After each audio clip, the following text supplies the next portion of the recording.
And we're live for another edition of... Do you know what that caught me off guard then? I was just doing something. I thought Nicky was doing the intro. We've got another edition of Friday Night Pint, a special edition of Friday Night Pint, something we've never done before. We've got guests. It's a celebration of West Ham making it to the Europa League semi-final. I'm hungover like never before, but I'm so happy. How you doing? I'll tell you what, mate. What I thought we'd do tonight, I've got a couple of guests lined up. We're going to have a couple of people popping in throughout the night because it's just me and Dan tonight. The rest of the boys have gone out or gone away. How dare they on our most important game in modern history go away? But yeah, they've gone away. So it's just me and Dan. So I thought to myself, like, we was going to get a guest, but it's a lot to ask someone to sit there for 2 hours or hour and a half or whatever it may be. Chatting to us all night. So I thought what we do is we get a variety of guests because all I want to do is I want to see and hear people's experiences of last night because honestly, I have not been to sleep. I've been walking around all day with a massive smile on my face, knowing the fact that I'm going to Germany. It could have been Barca. I fucking wish it was Barca. I'll tell you a bit about that later. But we are going to Germany. In a semi-final of European competition. So let me just listen, it's open tonight, right? If you want to join in, we can't get everyone on, but if you want to join in, go to our Twitter and we're going to get people in just to speak about tonight. We'll speak about a few other things as well. But the main part of tonight is celebrating what I've dubbed the Kings of Leon. And I know a few people have dubbed them as well. So let's get our first guest in all the way over from Hammers Chat. Gio. How you doing, boys? I'm very well, mate. How are you? I'm good. I'm good. Delighted. Still smiling, still grinning. It's hard not to be. And you wake up this morning and you sort of think, well, especially Dan will especially think, but did that happen last night? I'm not too sure. But but you wake up this morning just ecstatic, don't you? And what the club's done this season is incredible, but it's also like a release for people, you know, that it's, if you take away football for a minute, also had COVID and lockdown and people have lost loved ones and stuff, even at the minute energy prices are going up and stuff, it's been a bit crap and miserable, isn't it? So when you get something like last night, it just reminds you why you invest so much in football, for the memories, for those occasions. And the good thing is, while it was amazing, it's not over yet. We've still got at least one more chapter to go, and that's what makes it so special. Well, I was just about to say that. I took a picture the other night when we was at the Lyon game at home. I didn't go last night, but I took a picture of, you know, just that, you know, it wasn't quite the Seville game. The atmosphere wasn't quite the Seville game. But I took a picture, you know, when you get the lights off and it's evening and they've got that music blaring and you're waiting for the teams to come out. And you sort of, it gives me like a goosebumps seeing that sort of thing. And I think to myself, I want to do this at least one more time. At least. Well, it is going to be only one more time because the next time it'll be in Seville and it won't be happening. But we've got all the way to the semi-finals, mate. And I tell you what, we've been through a journey together, me and Gio, because we pretty much started our channels at the same time. And I'll tell you something for now, mate. We've seen some fucking shite over these 5 to 7 years and the rest of the years that we've been supporting West Ham. And we've had to talk about some dross, some fucking dire moments. I'm just happy for the fan base, mate. I'm happy to be happy.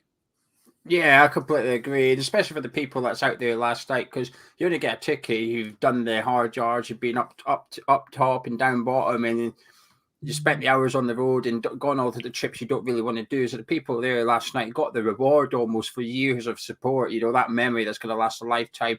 And it has been tough over the last few years. It's not been great. And you go to home games and stuff because you almost feel obliged to some extent as a supporter. It's almost your duty to go. But I remember plenty of games where, especially when I lived in Aberdeen, I'd be away to get on the overnight train or the overnight bus. I think, fuck this, I can't be arsed going tomorrow. You know, we're going to get beat. But now I go into every game optimistic, expecting to win. And if we're not going to win, we're going to put up a damn good fight. And other teams going to have to play exceedingly well to beat us. And as soon as the game's finished now, before you'd always be like, thank God, how long have I got? A week? Oh, thank God, I got a week until next. Nowadays, I want it tomorrow. I want the next game now. You know, I'm gutted that we've got the game against Burnley. There's a week until the next game. What's that about? A week? I've got to wait a week for the next. No, I want more of that. I want more West Ham. It's just such a pleasant atmosphere to be involved in as a West Ham fan at the minute, where you're just hungry and you straight after the game last night, you're wanting to see the players' tweets, you want to see the footage from the fans and the players involved and stuff. You're waiting for the club to upload behind the scenes on YouTube, because it is such a pleasant environment to be a part of and to witness as well. It's a special time for our club. And I hate to sound self-entitled, but do you know something? We deserve it as fans. We do deserve this. What's the board hasn't changed, yeah? It's never changed. What is going on? Is it just Super David Moyes? I think so. Yeah, I think there's a few different components of it. It's almost like a spider's web, if you like. There's reasons here, here, and here, but it all sort of leads back to David Moyes in the middle of it all.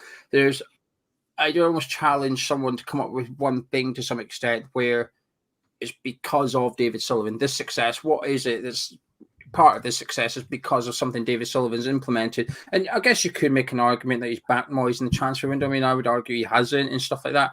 But in regards to what Moyes has done, it's his fingerprints over everything, really. And I've never been so glad to be so wrong about somebody. You know, you boys both know I wasn't keen on Moyes returning, but he has. He's proved me. Honestly, if he gets that final win, I'm going to start hand carving a Moyes statue myself. I'll be with you. But honestly, I hate. Do you know something? When you do these videos and stuff, some people think you always want to be right, but that's actually wrong. When we're sort of predicting something negative about West Ham, we want to be wrong. We're West Ham fans. It's just our opinion. We want that opinion to be wrong. I'm so fucking glad I'm wrong about David Moyes, because honestly, it is down to him. It's down to David Moyes and other people as well, like his backroom staff. I don't think get enough credit from the wide range of things. I think West Ham fans appreciate his backroom team, but I'm not sure it goes further beyond the West Ham fans at the moment. But it's taken them flipping 3 years to praise Declan Rice. It's going to be another 2 years until Kevin Nolan gets some appreciation for what he's done. I think I'll let you come in a second, Dan. But I think what I've seen over the last, you know, especially since the Olympic Stadium era, we haven't had a backbone. We've had some good players, man, and like you can't even deny that some of these players are good players. Felipe Anderson was a good player. Sebastian Haller was a good player. They didn't sit into our system and they didn't fit into West Ham because they didn't want to work for each other. They did not want to, you know, do the hard yards. It was all about, oh look, you know, I'm not doing well because of this, and I'm not doing well because, you know, you're not playing the way I want to play. And I think what Moyes has instilled in it is a backbone, is a determination, working hard for each other. You see every man last night run himself into the ground, whether they're playing well, whether they're playing poorly. You know, no one goes hiding. You know, nobody goes in their shell, and nobody's blaming anyone else. They're just like, come on, fucking get going. And it's no coincidence that for 2 years in a row, and I'm going to say this, since the mercenaries have left the club, yeah, that we've got into these positions. That's my opinion. Yeah, I completely agree. David Moyes has spent years installing this attitude, and he's done it in quite quick succession, I guess, for West Ham. But like you said, they're all singing off the same hymn sheet now, aren't they? He did a podcast with Jake Humphries and Damien Hughes on the High Performance podcast earlier this week, David Moyes. And it's a very, very interesting listen. I would honestly urge you all to go listen to it if you haven't already, because it's not about what he's. They're not sitting there saying, "Oh, you did fantastic at Everton." They're sitting there saying, why did you do that well at Everton? What's your mindset? What's your thought process?" And you get an insight into Moyes' sort of coaching, if you like, and what his core values are and what he looks for in people. And as I was watching it, or listening to it rather, I could relate it to this West Ham team. And actually, you could relate it to players that he's had at West Ham that wouldn't really fit under what he's talking about. You think, well, actually, yeah, you could get that now. And it's a really good insight. And I just wish to some extent, this is what it goes back to when I say I want more of stuff at the minute. I want more of that from Moyes. And I just wish sometimes the club would just take the flipping reins off and stop being so professional and just have a little bit of fun and just let Moyes speak candidly about himself and West Ham, because perhaps we'd understand a little bit more as West Ham fans as to the reasonings and stuff going on in the club. But yeah, attitude-wise, perfect. And that's why we beat Lyon, just down to attitude. Yeah. Yeah, Do you want I to think talk, you've got Dan? to talk about his scouting. I was just going to say, like, I'll be in the chat. I'll be typing. But I'm a bit slow. I was drinking until like 7 a.m. So I'm very slow to jump in. But yeah, like I said, I think it's the main thing is the team that he's built. You know, not so much. I wouldn't say like to say the other team players were necessarily mercenaries, but they didn't fit. You know, the way that he wanted to play, and like you said, Gio, some of the values of that he believes, and they'll go and fit other teams, and they're both, you know, some of those players are doing very well now. But Moyes, I think, has been very good at identifying players. It's been frustrating at times, obviously, with the transfer window and how cautious he is. But at the same time, he's brought in some players now that have just been an amazing fit for us, and you know, that's why we're doing what he's Dawson, you know. Like we talk about, you know, being wrong and being happy to be wrong. I'm sure we're all buzzing to be. I don't know how you felt about Dawson coming in, but I imagine it. You know, none of us were buzzing, were we really? But yeah, to be wrong about that guy, honestly, to me, he was man of the match over both legs of this game. Unbelievable, and to improve at that age. And the guy was getting relegated with Watford a few years ago. Now he's in a European semi-final. I mean, that was some top scouting right there. I mean, I think there was some performances out there last night. I mean, I can't fault a man. If like any other game, every player's performance that night would have warranted man of the match. But it was just like you had 11 men in the match. But he stood out for me, Dawson. You know, first goal. Just puts himself in front of everything. I went on record, mate, when we signed him. I remember it was a toss up between him and Tarkowski, and it was 30 million pound for Tarkowski, and all of a sudden we've popped up with a £2 million. Well, a loan at first, wasn't it? A loan signing of Craig Dawson, and I went on record and said he's probably one of the worst footballers I've ever seen in defence, and I swear down, I still stand by that because for Watford he was terrible. And I remember Watford fans laughing at us. He's garnered over these last 2 seasons, you know, I think whether he's been starting, I know Ogbonna's going to come back soon, whether he's been a backup, but every time he's come on, he makes the odd mistake. He tries the odd fucking 40, 50 yard, you know, wonder ball over the top and it don't work. But for me, he's garnering the same sort of status as Ginger Pele is going to garner. You know, it's that fucking balls to the wall, you know, backs to the wall, fucking defending. Put your head in front of anything. I said on the watch along last night, he's the second coming of Ginger Pele. I think so. I think so. And I think he'll garner that status. And, you know, next season he could be fucking awful again, but I'll never forget him for what he's done this season and last. Yeah. Yeah, he reminds me. I still harp on about Winston Reid's in one game. Winston Reid away to Man City at the Etihad. I still remember Winston Reid being incredible that game. I think it's the best centre back performance I've seen from a West Ham player in my lifetime. I don't think last night Craig Dawson. I don't think he's far away from that Winston Reid performance from me. I'll remember that performance from Craig Dawson last night for a long, long time last night, and they all became heroes. Everyone that played for West Ham last night became heroes. They became part of our history. And when we've got mini Dans, mini Nickies, and mini Gios further down the line, and we've got grandkids 20, 30, 40 years down the line, we will tell them about the tonight that we beat Lyon 3-0, and we'll tell them about Craig Dawson. They'll sit there and go, who the hell's Craig Dawson? Never heard of him. Well, let me tell you about Craig Dawson. And that's what they've done last night. They've entered themselves into the history books of West Ham and become heroes with especially our generation who haven't seen we've seen the FA Cup final, but we've not seen trophies being lifted at West Ham. So this is as good as it's got thus far. So we're going to cling to it, and we should cling to it. So for especially our generation below, they became heroes last night. Every single one of them became heroes. Absolutely. Let me take some comments quickly, Gio, before we let you go. Yes. Richard B says, to be honest, guys, why not Dawson Hammer of the year? Let's have some love for the defender. I tell you what, mate, another 3 performances like that, I think he might pop it. How do you pick a man of the match out of that? That was one of the best West Ham matches in our generation we'll ever see, with a squad full of likeable players, and to top it off, 3 English goal scorers. I'm so proud. Rice is on 60k a week. He signed a contract extension a few years back. I don't know what that's about, Matt. Ballon Dawson, definitely man of the match in both home and away legs. And it wouldn't surprise me if he was in line for Hammer of the Year. Absolutely love the man and his no-nonsense commitment to West Ham. Come on, you Irons. Happy Friday. Let's win the Europa League, says Rick. Anas Ahmed says Craig Dawson for 2 mil has to be one of the best signings in a very, very long time. I think it might be the best signing I remember, to be honest. For the money we paid for him to what we've got out of him. You know, I talk about Haller. You know, he's my worst of all time because what we paid for him and what we got out of him, I think, was very minimal. I think that balances it up with Craig Dawson because I would have paid 40 for Craig Dawson and I would have paid 2 for Sebastian Haller. That's what I would have done. Moyes has been good at identifying who to get out now. He needs to decide people coming in.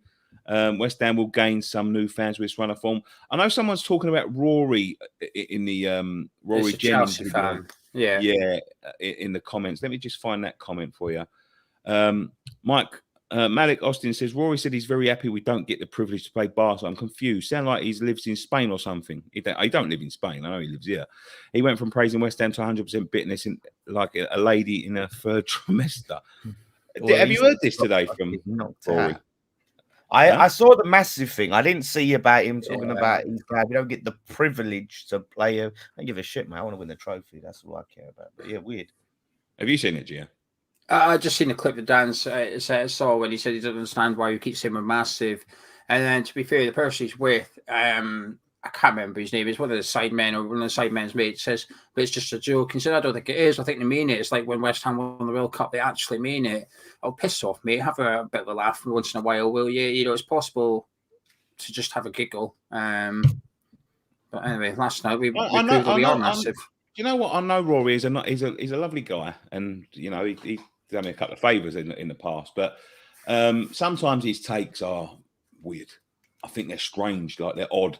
I think he said he rates Lampard as a manager. For one, he wouldn't have sacked Frank Lampard. Then he goes on to tell me that it works that they recycle the managers every couple of years or every year, and it's bought them trophies. Then he says he wants Roman Abramovich out, but has quite happily sat there and celebrated the trophies that he's bought with blood money for the last 20 years. You know what I mean? So odd guy. I mean, I'm pretty sure it's after action. That's at the end of the day. That's what it's all about, isn't it? So, Gio, I know you've got company, mate. I know you've got company, so we will let you go. But thank you so much for joining us. Now, one thing I want to say before we go, right? I'll probably do a video about this later on in the week, but in case I don't, we need to throw the checkbook at David Moyes this summer. Moyes has now proven I can do it. Moyes has now said, listen, look what I'm achieving with this slot, right? And we've got a really good starting 11 and we've got 2 or 3 players on the bench that's good. And that is it. We've got, essentially, he's got a squad of about 15 players and he's got us to the Europa League semi-final. It's quite ridiculous, actually. Now, in the January window, I was quite critical of Moyes and Sullivan. I blamed the pair of them for not getting any signings. I thought, well, one's dithering and the other one's crap at negotiations. And I thought between the two of them, it's a horrible collaboration when trying to sign a player. But actually, if Moyes refuses to sign backup players, you want to call it that, I think there was still space for that in January to get someone in on loan or something. But after last night, I found myself almost becoming Team Moyes on this, actually, thinking, you know what, he's got every right to go to David Sullivan and say, I want Rafinha. Okay, we can't get him. Who else? Nobody. That's who I want. Go get him. I think he's proven to David Sullivan, look, I can get you 6 in the league, and then I can get you 6 in the league again and the Europa League semi-final. I've actually found myself saying, Team Moyes, actually, why should he compromise? Why should he give David Sullivan a list of top 5 targets? Because we know what happens. Sullivan will think, who's the cheapest one out of the 5? I'll go get you that one, mate. I actually quite like the fact that Moyes is maybe saying, I want him, and nobody else. Go get them. And I'm aware it's easy for me to sit here. It's not my money. And I actually dislike it when fans say, well, you paid him. Because I've got 40 million in them. It's not that simple, is it? But I don't believe there is a thing of overpaying for the perfect player. And I think Liverpool is actually the perfect model for this. When Jurgen Klopp signed Sadio Mane from Southampton for 50 million, a lot of people went, whoa, hang on a minute, that's quite a lot of money, are you sure? And he did overpay for Sadio Mane, but he was the perfect player for what Jurgen Klopp wanted. Jurgen Klopp, I'm assuming, wanted a fast left winger that can score goals, has done it in the Premier League, was of a certain age. Sadio Mane ticked every single box. Liverpool went, well, we're going to have to go get him. maybe he is 10, 50 million more than we think, but we're going to have to get him because that's who the manager wants. Now look at Jurgen Klopp. He's got every player that he wants in that squad, and look what he's gone and done. We have to give Moyes that. We can't. No more Saïd Benrahma. And when I say no more Saïd Benrahma, I'm not talking about Saïd Benrahma as a player or his ability or a human or anything. I'm talking about purely who signed Saïd Benrahma, because we all know it's got Sullivan's fingerprints all over it. It's got the agent's fingerprints all over it. None of that bollocks going forward now. If Sullivan was unsure on David Moyes as a long-term manager, David Moyes for identifying targets, fine. 2 years ago, fine. I get it, right? But now, none of this. Moyes has shown you that he can deliver. You've got to almost hand him a blank checkbook and say, write the names of the players you want, and we'll go put whatever figure we have to on that checkbook to get you those players. Because that's what Moyes deserves now. He deserves the number one targets in every single position. He's doing this with one hand tied behind his back at the minute, Moyes. Yeah. Can you imagine what he can do in complete control? As I said before, look, I'm not a Saïd Benrahma fan, you know what I mean? And I've taken a lot of fucking stick over the last few weeks for saying he's not good enough and all this sort of thing, which is fine. Deserved, You know what I think. But, I think deserved after that video you put out. That's my opinion. It is your opinion, but it was off the back of the game that he come on as a sub. That was the problem. There's a reason that he's sitting on a fucking bench. Yeah, but you're singling out him. Dan, come on, performance where there was everybody else who played in the Europa League game was on the pitch. There's a reason that he's sitting on the bench because he gives. But here we go. Listen, it's irrelevant. But I'm just saying, like, I'm not a Saïd Benrahma fan, and there has been times in the past, and there's been managers that have been and gone and admitted this, that David Sullivan looks at players and thinks, "Oh, I fucking like the look of him. I'd like to see him play for West Ham," and then he just pops them on the doorstep, and then they're there. You know what I mean? Like, at the end of the day, it's a Moyes side. And there's a reason why some of these players are not rotated in. You know, Vlasic, I'm a bit confused as to who signed him. He's not getting any game time. They paid a lot of money for him in terms of what we normally pay for players. And he's not played hardly any minutes. Krell, fuck me. I don't know how many, but he's played about 92 minutes for the whole season. It's mental. He's not even in the contention. So, like, see, Krell was a sign of opportunity. This is my theory. We knew we were scouting Alex Krell, right? Thomas Souček's partner for the Czech Republic. It made sense to go and scout him because we had Souček performing ridiculously well last season. Why would you not go scout his midfield partner for the national team? So my theory is Moyes has gone and done his due diligence, had a look at him, and went, no, I don't want him. Then transfer deadline days come round and Sullivan's gone, oh, we can get him on loan, David. And David Moyes has said, but I don't want him. And Sullivan's gone, yeah, but I can get him on loan for you. It doesn't really cost anything. I'll have him on loan. Turns up and Moyes says, yeah, but don't flip him wanting. I've been scouting him for the last few months. He's not good enough. I don't want him. And I think it was a signing of opportunity just because he was available on loan. We took him. Simple as that, really. And I think to some extent, fair play to Moyes. He's frustrated me at times with the lack of including Alex Krell, because I think he deserves more game time. I don't think he's even been that bad when we've seen him, bar Kidderminster. But at least Moyes has, to some extent, stuck to his guns a little bit, as if say to David Sullivan, you piss off. This is not Football Manager. Vamos, leave me be. You know, he'd almost struggle on his going by his own way. I think it's important. It's a saying I made up in a like, and that is a manager should do or die with his own sword, not the sword of the chairman. So Moyes buys players and fucks it up. Let Moyes be accountable. But what we can't do is have Sullivan handing in players he doesn't want, and then we all get pissed off with Moyes for this player's not working. When Moyes is sitting there thinking, well, I don't even want the geezer. I never bought him. Blame that lad upstairs. Blame the dwarf.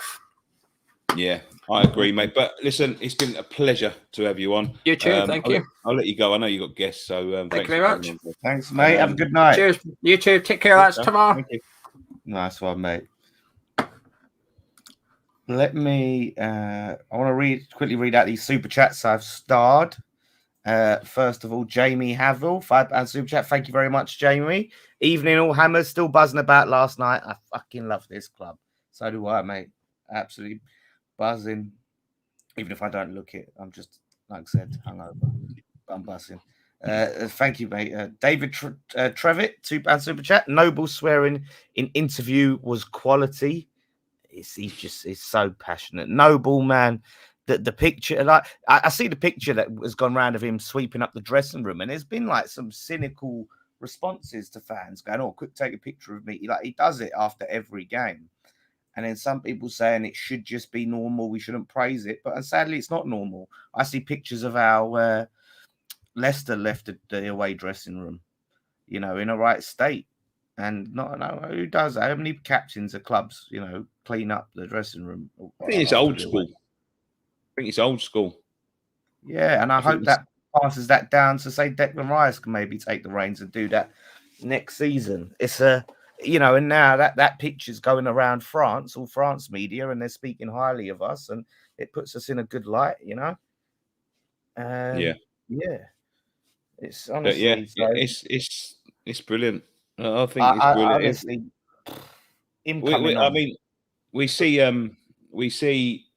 I know Dom's going to come on in a minute. We're going to have Dom, and we're going to have Marshy. We're going to have a little bit of a retrospect of what happened in Lyon last night. Then we're going to start getting you guys involved. But why do I have so many numbers on my TV? What do you mean? Oh, I was watching The Matrix.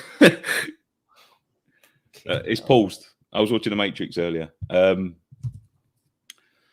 the new one? No, the first one. Oh, right.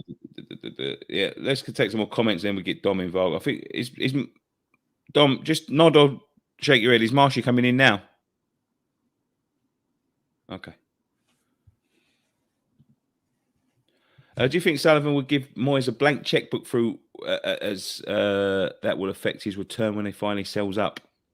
No, sadly, no. I don't think he will. Blank checkbook. No, I don't. I would like to think that he will give Moyes a sizable transfer budget, but I don't think he'll have like free reign to sign whoever he wants and spend what he wants. There'll still be a little bit of negotiation on price, I think. Yeah. All right. Let's get Dom into the stream. Dom, turn your phone around. The other way. Hang on, let me. You got to put it on. There we go. There you go. There we go. You home now? Yeah, I just got home, man. I'm shattered. I've had no sleep. Tell me about it. I want to soak in the atmosphere. So do the guys. How was it out there? Absolutely unreal.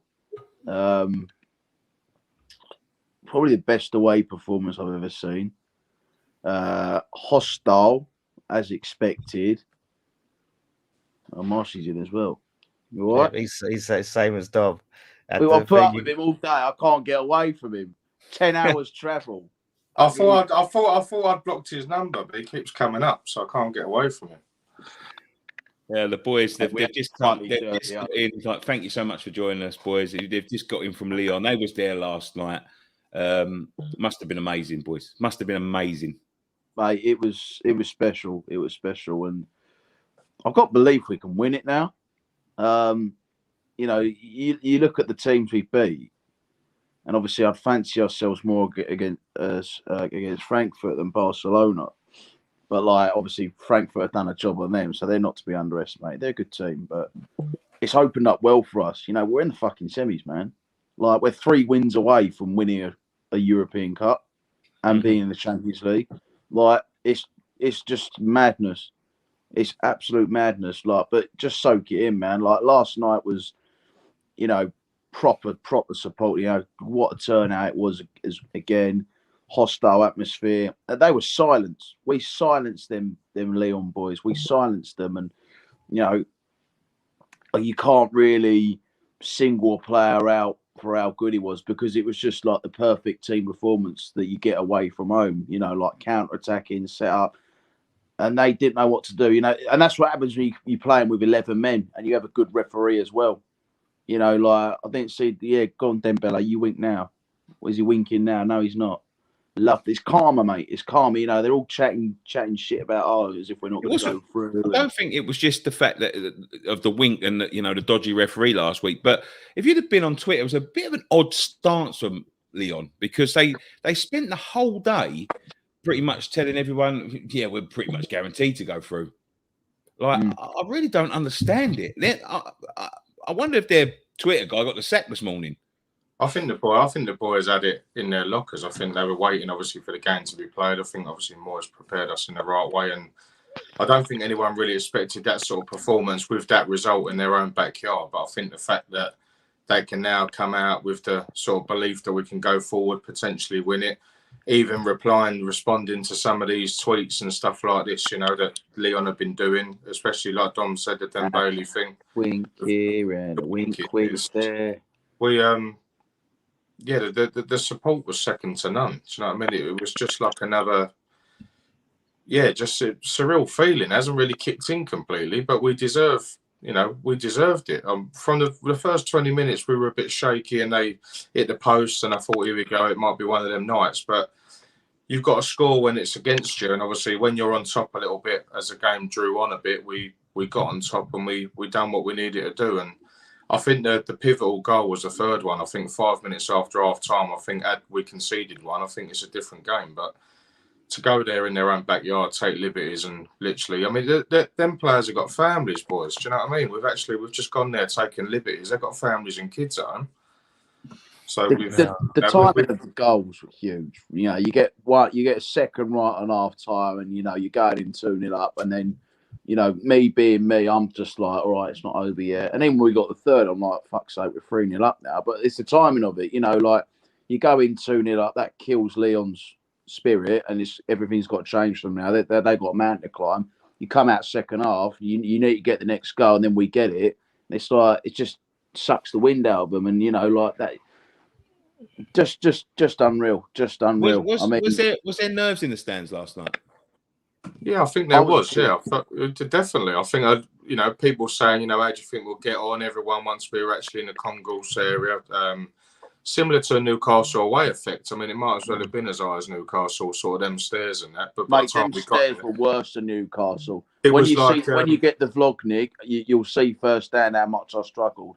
But I would have been me. I would have been done. I would have gone back down the stairs and gone back home. Yeah, there's no sort of no escalator opportunities there. But everyone was sort of saying like it was, you know, how we're going to get on, how do you think we're going to do? And a lot of people were sort of sitting on the fence, you know, maybe we can take it to extra time even, which really we could have done without. But I mean, to not only keep a clean sheet, but Diop coming in, all right, he made that tackle and he got Drew into it with a booking, maybe a first tackle. But that's probably a booking more so than not. But Dawson, we don't, you know, there's no more, you know, credit for him is where it's due. And he was away from Antonio, who I thought was our best player. I thought he was the best player on the pitch even, let alone for us. But Dawson was immense as well. So we got and the togetherness with the support and the players. You've seen it, you know, after loads of videos circulating about players come back out to the pitch. When Moyes come out, it was like hairs on the back of the neck stuff. And from where we was, like everyone said 2 years ago, 16, 17, battling relegation to now 2 years on, semi-finalists in Europa League, nobody in their right mind would have expected that. Yeah, but unbelievable. It's unbelievable. Dan, Where can you did you choose the private chat? Oh, no. Sorry. Okay, he's going to say so. All right. I wanted to know, like, where did you go after the game? Like, what was the after thing like? Because obviously, Dom, remember I was in Zagreb with you, and we didn't get an after thing because of all the trouble and all the fans. So, did you get to go out and have like after drinks anywhere? What was that like? Fuck off. No, we couldn't. I think by the time we got locked in the ground for sort of hour and a half after.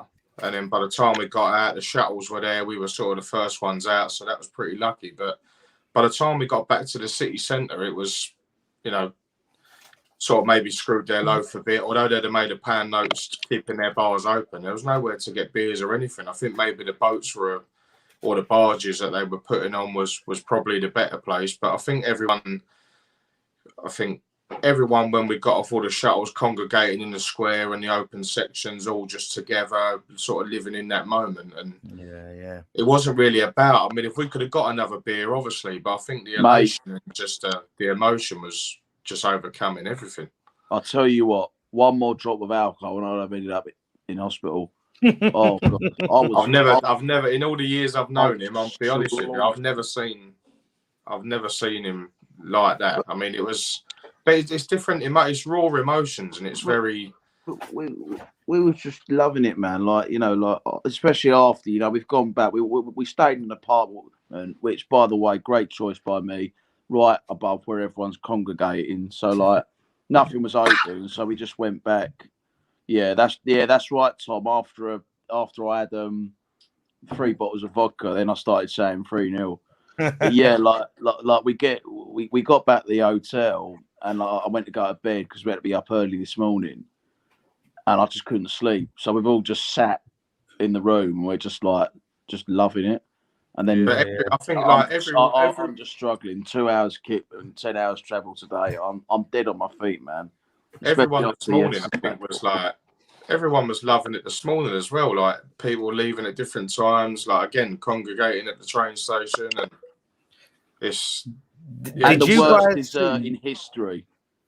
What's that? We've got to mention that waffle in Paris, man. Oh, it was like a brick. That's diabolical. When I ask for Nutella to be on a waffle, that's what I expect. I don't expect it to come in some little like poor excuse of a bowl or whatever it was. Hey, like we went to get some lunch. We've ordered some waffles for after lunch because we're hanging out our asses. Let's get something sweet with the savoury. Brought out these waffles. You know, you expect waffles to be sweet, sparkly, soft. You know what I mean? It's come out. It's all burnt and crispy. It's like a brick. The brick is like bird's eye potato waffle, is it? That's what I said. Yeah, horrendous. Horrendous. Disappointing. Did you guys see in the ground, by the way? I've seen the video now on Twitter, but I don't know if you guys were able to see it from where you was. The Lyon fans basically rioting, tearing up the stadium. All you can hear West Ham are massive in the background, and you're seeing these Lyon fans tearing everything about trying to get on the pitch. They're fucking on the net. Yeah, they were letting off flares and everything. They weren't happy, man. But that was again, that's credit and testament to this club and these players and this team, because we're playing that well that they can't get to us, so they're having a pop of their own, and that was they did. I don't know if you've seen it in the ground as well. Start of the game, there was the flare that went on the pitch, and then from it looked to me like the pitch was just smoky for ages. Like the visibility was quite. It was a bit, but we could still said that though. Like, it was them nets that were a problem. Yeah, there was the glass sort of sectioning like above where the barricade, and that was it was just funny, man. There was being down the front couple of rows as well, like we was sort of second row back in that far back area was good, but everyone putting their flags up as you would do. Everyone's enjoying it and doing what they need to do, but we were sort of leaning down to look at the bottom sections of the paneling and vision panels just when we were attacking that goal. It was just like, I think that's what you get in Europe. They're going to tuck you away as high as they can, like the Real Madrids and Barças, but I do feel partially gutted that it's not Barcelona, for the fact that we can say we're little old West Ham and all this going to the. I'll tell you now, Marshy. Before you carry on, mate, I'm fucking more than gutted that ain't Barcelona, because I'd already booked the fucking trip. But I told you not to underestimate Frankfurt, mate. You didn't listen. I've booked the hotel. I've booked a weekend in the week in Barcelona. I tell you, I'd already bought and paid for everything for a couple of us to go out there. I was that confident that Barcelona was going to go through. So no one's more gutted than me, mate. I can tell you that now. I think we're all just trying to find the ways to Frankfurt now. I think direct is sort of 2.5, and then going to Stuttgart or going via going on the Euro again to Paris and then across to Germany.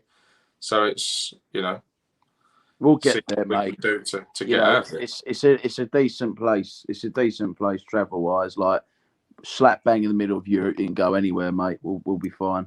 Is that where we changed over coming back from Zagreb? Nah, we changed at Stuttgart. That's the only time I've been to Germany and I almost got nicked for fucking. That is an opportunity. Telling the security to hurry up.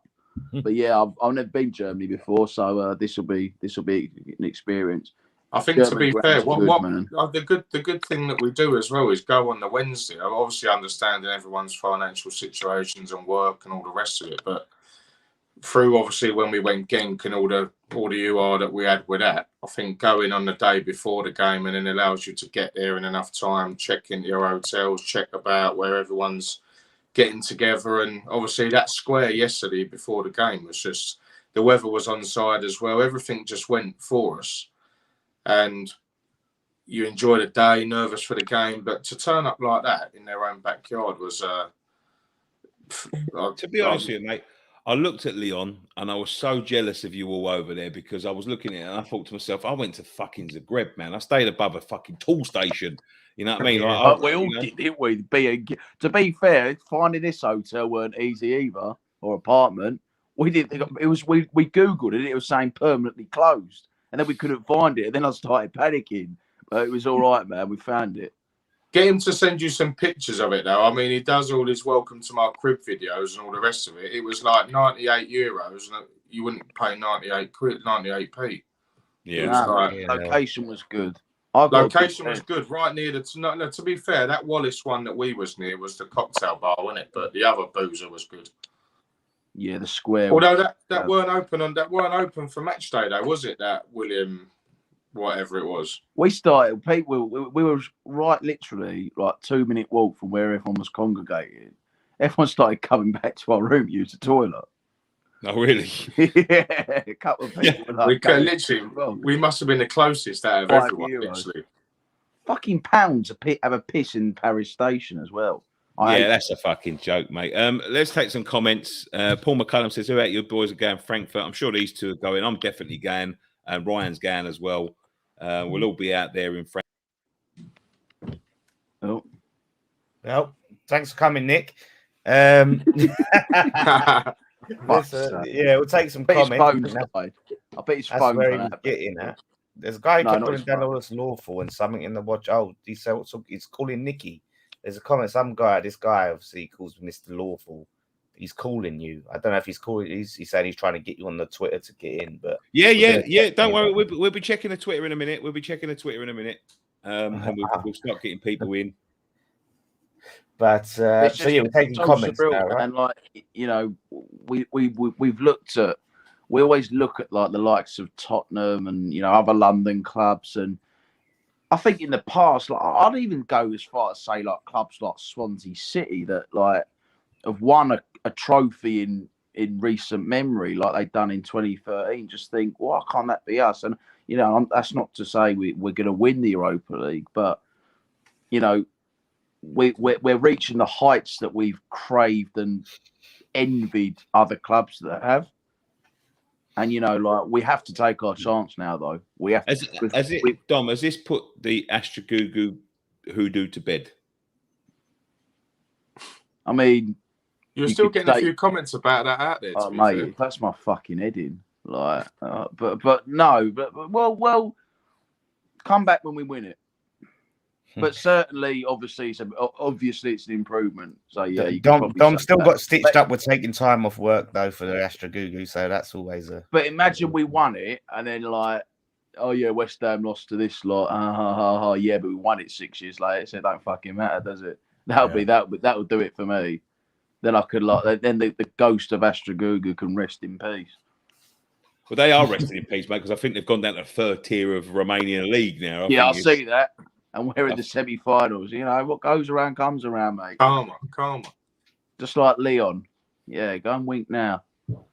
Yeah, I love it because this game was everything for them because they're like 10th in the league. So this was it for them, And I mean, growing up, they were formidable. They won the French league like 10 years in a row. They had like Juninho, Edison. I don't know if you remember him in the midfielder. They had some fucking good players, and they were the dominant force of French football. But you think when we were struggling that 2 years ago, sort of 15, 16, 17, battling relegation, Lyon were in the Champions League.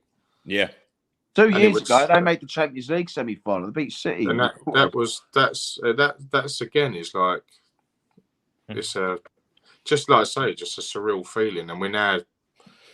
Who says we can't win it? Do you know what I mean? Never say never. I think that we don't, some of us, well, not some of us, but maybe majority of us don't realise how good we are. I mean, we're very quick as we would be to coat them off, so to speak, like the Brentford game, which was appalling. But I mean, I think we'd have maybe given that to see what we see last night. It was It's It's not over yet, though, mate. You know, like we've got 2 games in the semis, and you know, Frankfurt. You know, that's going to be a fucking hard game. You know, they beat Barcelona, the favourites, and they're a good side themselves. And we were watching the highlights. Well, this morning, like 4 o'clock in the morning, and mate, you know, they like a shot outside the box, and some of the goals they scored, you can't do anything about. So.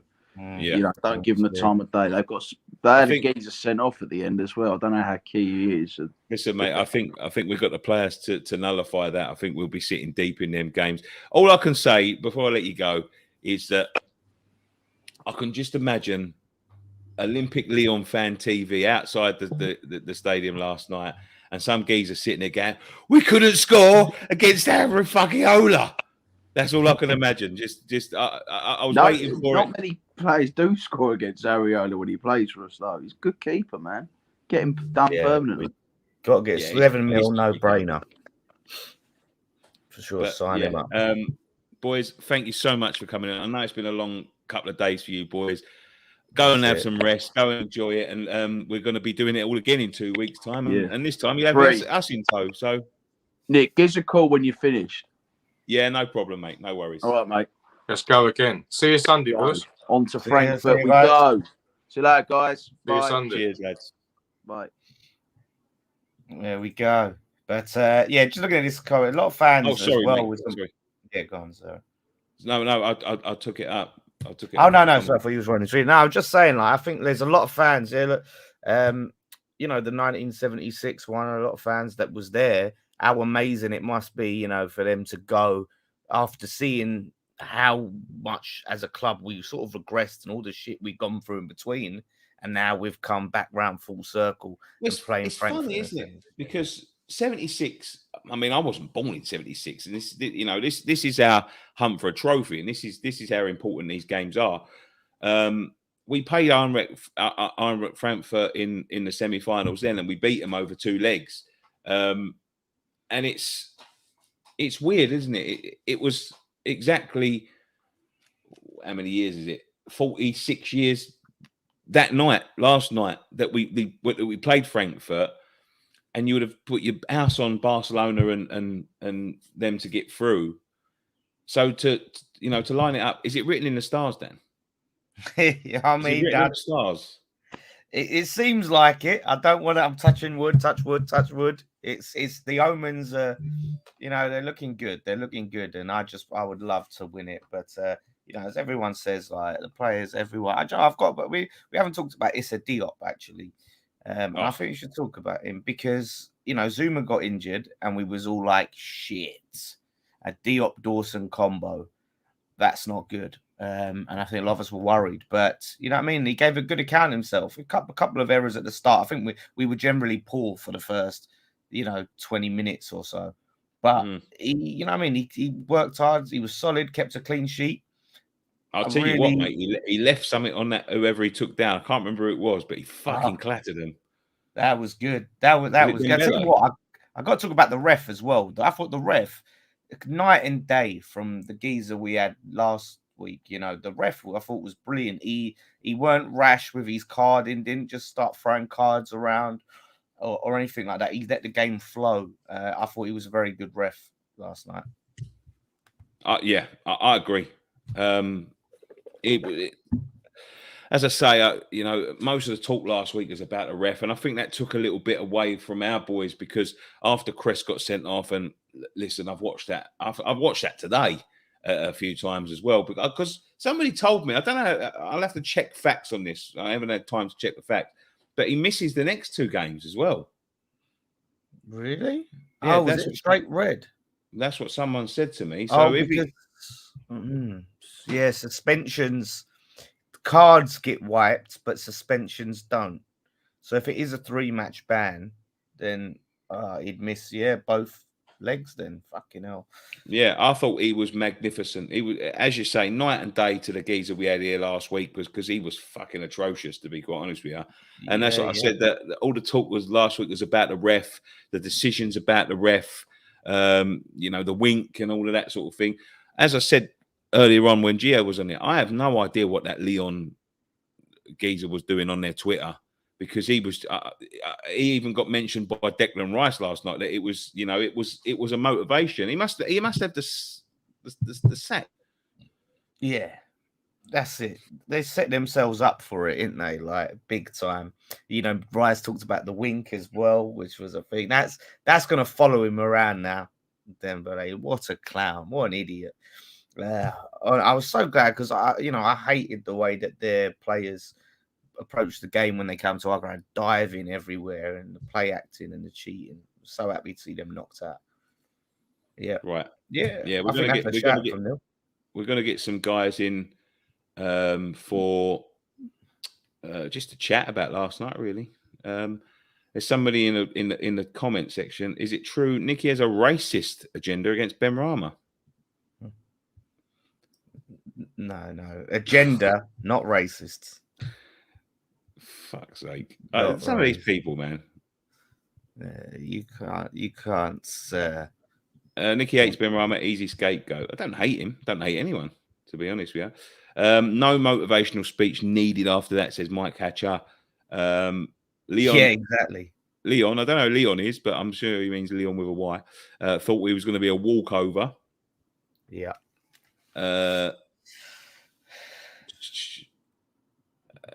Well, this is a good one. Nicky needs to remember that Benrahma has been part of these 2 great years also. Is he part of the team? Yeah, of course he is part of the team. And you look at it, right? He scored some vital goals in this competition to help us get to where we are right now as well. He's got 15 goals and assists. Look, he's a talented guy. He's a very talented guy. It's frustration more than anything that he's and I don't want to be slagging off people after last night's performance. I think that was all good. Even Benrahma when he came on was good, but it's frustration. It's just frustration. I don't think he works in our team. There's no consistency. You need someone that's going to be a constant thorn in their side. Dimitri Payet, and I know it's fucking harsh to be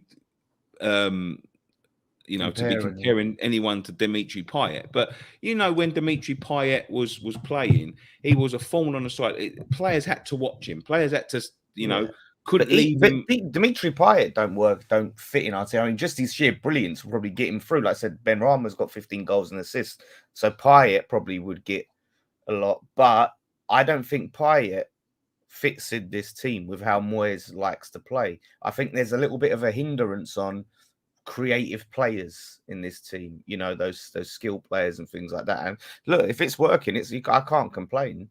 But again, it's like Gio said, isn't it? Like the board and things like that interfering and getting in these players that Moyes don't want. So then we have a player that is very expensive and has talent, and you want to play him, but he doesn't quite fit what you're trying to do, and that comes down to recruitment, poor recruitment. From the owners, like you said, give Moyes the control. Give him the control on who he wants to bring in, because he's earned it. Mr. Brandon says Benrahma is 3rd in goals and 4th in assists. He starts 50%, 60% of the time. He absolutely works. End of conversation. Deary me.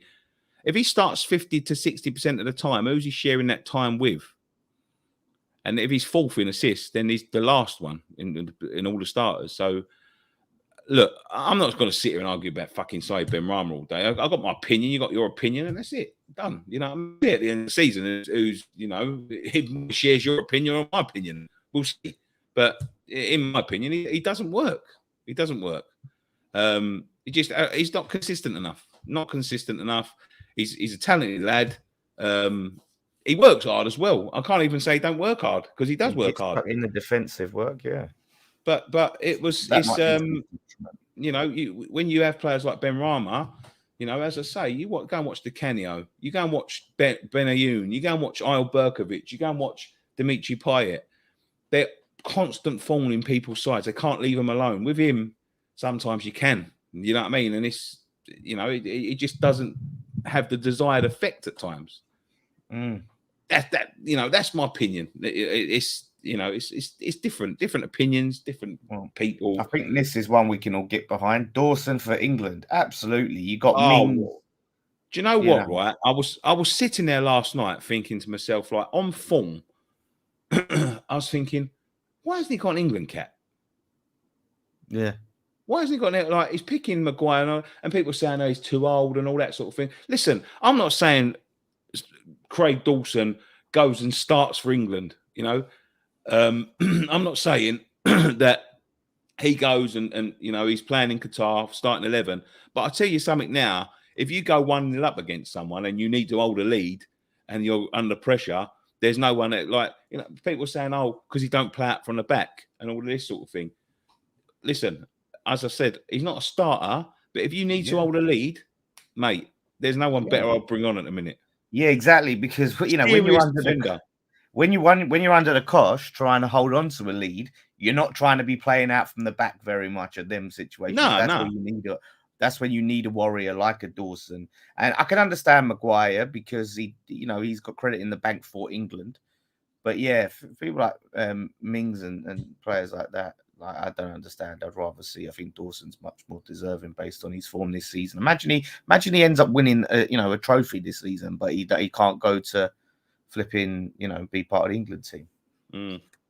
Well, imagine if they took Dawson, Bowen, and Rice to the World Cup. You know what happened last time there was 3 West Ham players. I'll tell you what, right? Bowen, absolutely. Yeah, you're right. Yeah, isn't it? The 3 year West Ham will win the World Cup again, Rory.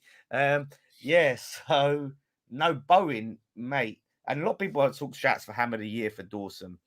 I have to tip it to Bowen because the guy has been just so clinical. And my big problem at the start of the season, I was complaining about him and last season a bit because he's finishing. And, he's just completely just transformed it.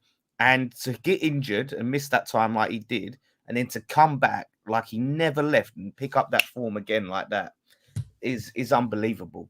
The guy is so important, like vital goals. He's scoring for us. It's mad. He scored that goal obviously in the first leg to obviously help us, be equal ultimately. Well, it was help us to go up, and then to score the goal that kills off the game last night. Huge from him. So yeah, I'd have to tip him Hammer. That was a good finish as well. Yeah, it was. Right, let's start getting this link out to people. I can't. I'm signing to the wrong Twitter. Hold on. No, it's not working. What's going on? Remember, lads, when Scott called out Bowen? Yeah, it's not scoring since. Yeah, but maybe Bowen saw it because I actually agreed with Scott at the time that his finishing was holding him back at the time, and he just, he'd have a go and he'd have a go and he'd have a go. It just never quite. And some of the chances he was missing were quite, blatant ones. But he keeps going and he's improved it, mate. Love him. Okay. Right, I still can't fucking do it. Can you switch to our Twitter? What do you want? What do you want me to do? Switch to our Twitter. Start sending this link out. I can't do it. It's just not switching to my one. What do you mean you can't do it? I can't switch to the West Ham Fan TV Twitter. Every time I click it just goes back to mine. Just log out and log in. There we go. Hold on. Antonio does an amazing team job. Yes, you know what? Antonio last night, I thought he was early on in the game, but the team was quite poor as the game went on. So I thought he was a bit frustrating in terms of,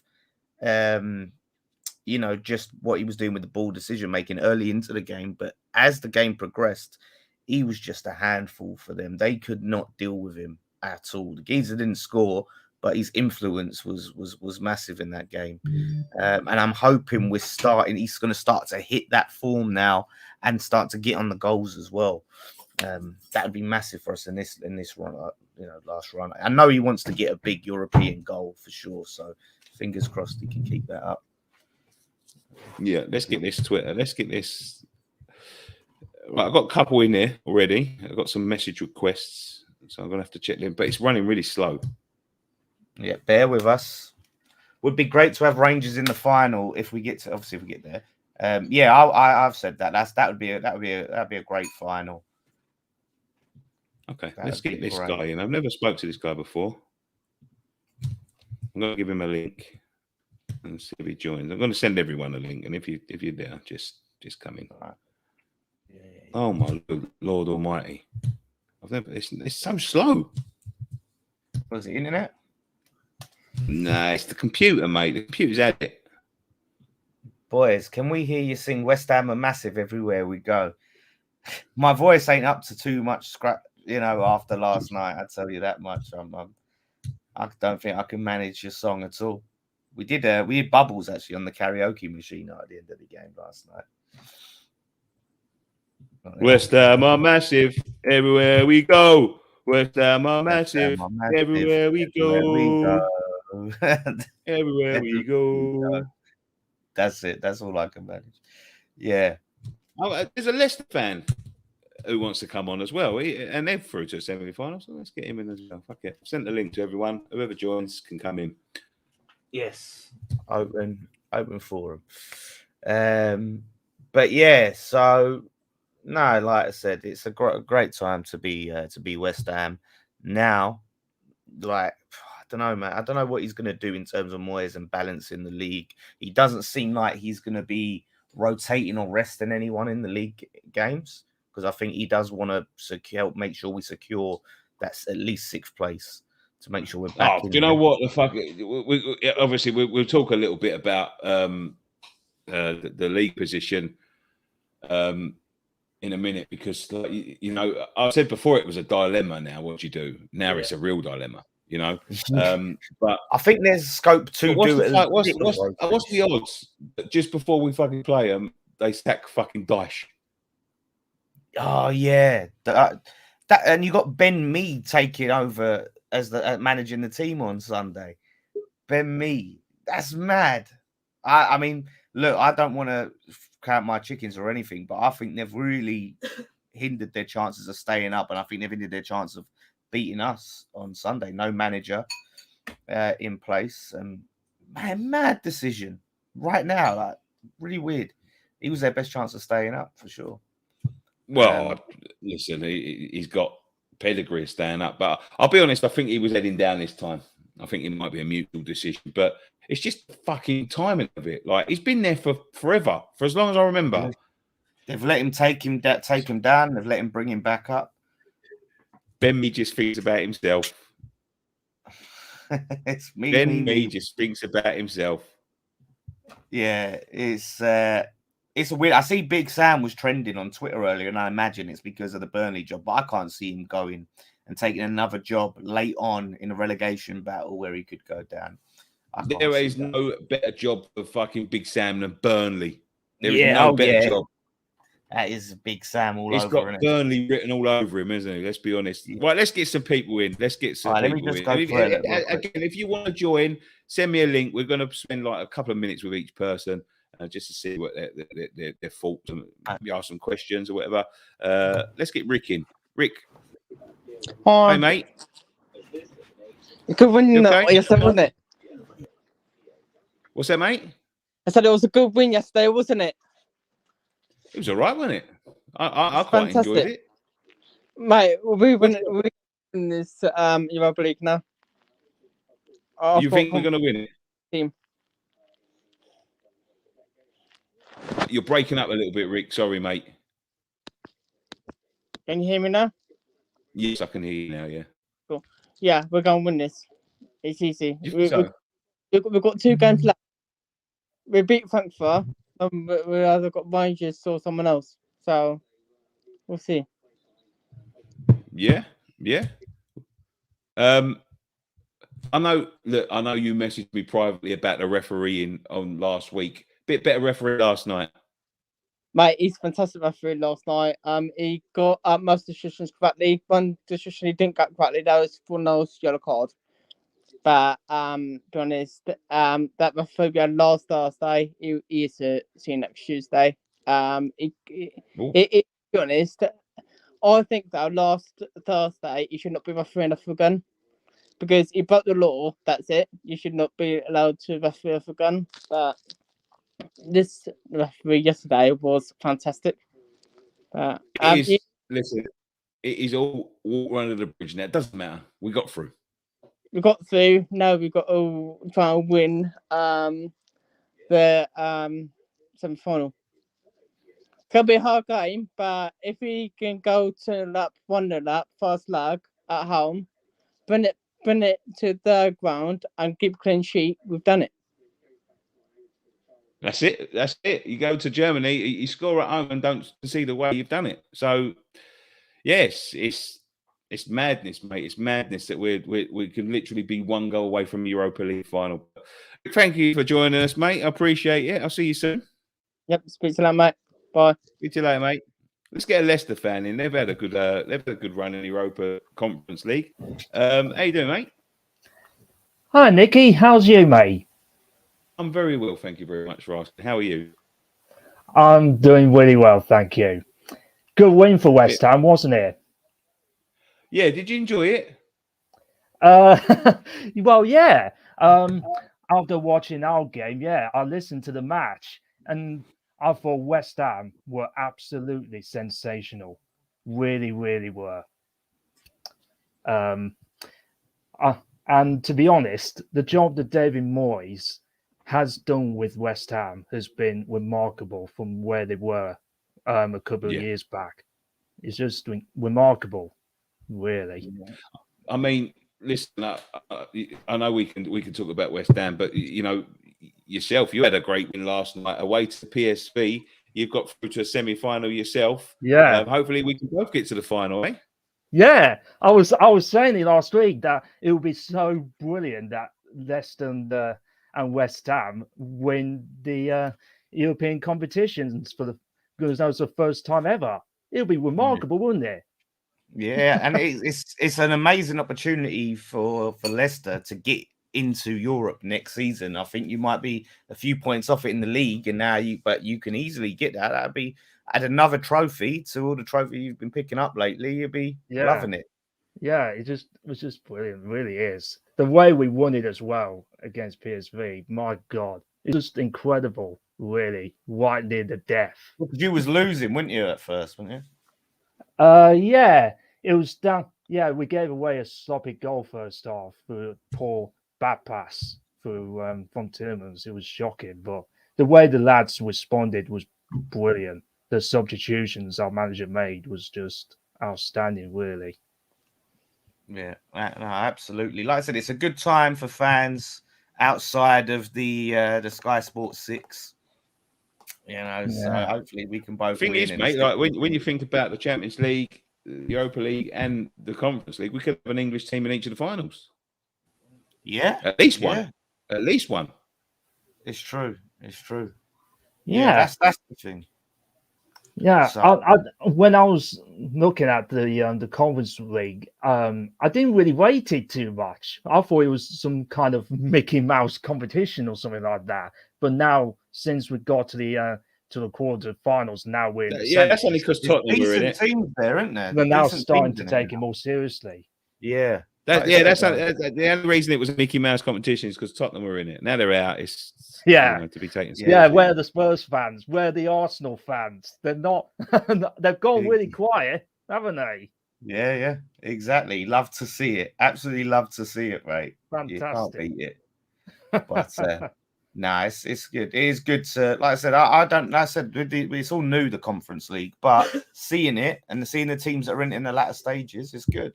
Yeah, and now we've got Wormer in the semi-final playing against Jose Mourinho team. That's going to be some tide there. That'd be tough. Yeah, that'd be tough. Yeah, it will, but you never know. That's the thing about these competitions, though. They are beatable. Of course, you never know. I think they're having a bit of the ump with Mourinho now, so I think they are beatable. Then I don't think they're going through the best of times at the moment. Oh, yeah, they got absolutely battered in one game, didn't they? Don't know who. If they got the ump with him, he'll end up running away soon. So. Oh, it will. It will happen at some point. Yeah, you'll never last more than 2 to 3 years. Yeah. No. Thanks. Anyway, thank you so much for joining us, mate. We've got one more, and then we're gonna start wrapping up. I think. Elias. Hello, guys. Turn your camera around. Can you not see me? No, you I just can see you, but it's got a big border at the side there, mate. Turn it round. on its side. It's looking like a 2011 vlog. There we go. Oh, there we go. There we go. There you go. That's better. It's better for the Wait. visuals. Is that right? Yeah. That's all right. Good. What's that? Oh, we've lost him. We've lost it. Oh, he's back. Oh, he's fixing it. He's fixing it. Someone else said that they sent us a DM. But never Can come you through. hear me? Yeah, you can hear you. Maybe try to turn your Alright, camera yeah, off if it plays yeah, up, hey guys, sometimes just- that helps. Yeah, I just watched the game yesterday, and yeah, I did think it was going to be a hard game because but at the end of the day, I thought it was just like start from scratch because there was the away goals thing didn't count, and I think it was important for Rice not to get a yellow card, and but I think we didn't just see it out, but in the first half an hour we weren't that great. Like, they had a lot of possession and they had a lot of shots, and it was sort of backs against the wall. But after that, we just took control of the game, and when Dawson scored that header, I fancied us to get another one or two, and 2-0 up half time. And then, like, you're dreaming, innit? You couldn't wish for a better start at the first half, and then I think one of the things I saw last night with the side is when we got that first, it was nervy. Of course it's going to be nervy. It's a quarterfinals. You know what I mean? We've never been there before. I don't think we've ever been to the UEFA Cup quarterfinals. Yeah. In all of our time. So you're in the quarterfinals. It's poised. You've got a couple of players out as well, big players. So it's always going to be a bit nervy starting. But what I see about West Ham last night is they identified a problem. You looked at the corners. We got a few corners early on. And they was always leaving that near post free. Always. Yeah. And they had about 3 or 4 corners, West Ham, and they worked that out. And then Dawson thought, fuck it, I'm going to go in there and see what happens. Went in there, scored. Yeah. And from there, we just went for the jugular. I think they felt the pressure then. You know what I mean? Like, because I don't know what was going on in the crowd. That would have probably been a better question for like Marshy and Dom. But, I don't know whether they were unrest or whatever, but all of a sudden we just got on top of them and we didn't let them play. They had all of that possession in the first leg. We didn't let them play. We got on top of them. We was dominating the midfield, and then all of a sudden Declan Rice comes in pop just before half time, 2-0. That's it. And I never felt threatened from there. Yeah, I mean they had their chances, and I think we defended really well. Like I said, Dawson I think was like my man of the match, because him and like Diop were just a brick wall, and Diop, like, he's had a few shaky spells, he's been a bit out of form here and there, but I think that performance made up for it, and I think it's good that like those two have a good partnership instead of Zuma and Ogbonna, because they are good players and they're out on injury, so it's good to have a bit of a backup, and Cresswell again not. But I was impressed with Kufau. I think Kufau had a good game as well because he has been out in a long time. And I think he settled into this team really well. And he's played some good passes here and there. And I think it was a promising performance from him. Yeah. No, I agree. I do agree. Yeah, spot on there. Yeah. Thank you so much, mate. Appreciate it. All right. Thank you, guys. Good night. Nice one, Elias. Good night. I think let's take some more comments. We go to like a little tiny ask us anything thing, but I'm sure we're just going to be answering questions about last night because that's all I want to talk about, to be quite honest, because I'm fucking happy. Lee Vincent says, I bet Leon watched the Brentford game and 40 they was going to win. Thought they was going to win. We played them and won. Yeah, maybe that's what the admin saw, the Brentford game, because I fucking saw the Brentford game and I thought, Jesus Christ, we turned up like this on Thursday. We're in trouble. But yeah, we made more tackles in the first 4 minutes than the whole of the Brentford game. That's madness. That's brilliant. Hammers Mike. I don't know what Hammers Mikey said. Elliot waiting to speak to you next on Twitter, Nicky. Yeah, he can come on, mate. I'm sure he's a massive fan. Have they won any competitions recently? I won one for a T-shirt. Are you talking about us? Or... No, I think you meant joke, they. Wait, what? That's a joke. It's just a joke. That was just a joke. I know, but I'm listen. I told you I'm hanging, so I'm not sharp today. Sullivan quickly looking for a high cherries out on next. Where are Scott and Ryan and Graham? Scott and Graham are abroad. I think Graham's in South Africa, I believe. Yeah. I don't know where Scott is. Scott seems to be in a different place every other week. And Ryan has got he's otherwise engaged tonight. He really couldn't make it. Look, at the end of the day, we all missed Friday night pints, mate. Ryan's consistent. So, yeah, he deserves to have the night off, to be quite honest with you. He's been a mainstay of this show for a long, long time. But I'm sure he's out enjoying himself. And just enjoying, you know, I bet he's got a massive smile. Do you know what? I was like a kid today. Honestly, I was skipping along in the sun, a big grin on my face. I was talking to people saying, ain't it a beautiful day when the sun's out and all that sort of thing. I was on cloud nine today. I swear on my life, if you wanted to ask me anything, it would have been today, because I would have, there was nothing that could have upset me today. Nothing. Yeah. That's what I was saying when I was watching the game and we were like 2-0 up. I said to Jay, like, I was just in this state of bliss, just so happy, just act like nothing else mattered in the world apart from that moment. I've got this good feeling. I've got this good feeling about this season. You know, I remember having the same feeling about when we got to the FA Cup final. It's just that I don't feel like we're intimidated by anyone. You know what I mean? Like there is no one we could play. And I put City in this, and I put Liverpool and all that. That I really think, oh my goodness me, like we're going to get fucking pasted today. Like I always think we've got a chance, always. And I think Frankfurt will be the same. I think Frankfurt. Look, the glamour tie was Barcelona. Let's not fucking get it. Let's not get it twisted at all. I think the whole of the West Ham fan base were dreaming about going to the Nou Camp. But when you take away that glamour tie, you start to think, actually, I think Frankfurt would be the preferred, choice to play. And they're definitely beatable. You know, we just played Lyon, who are 10th in the league. We're 6th in the league. I think Frankfurt are 9th in the league.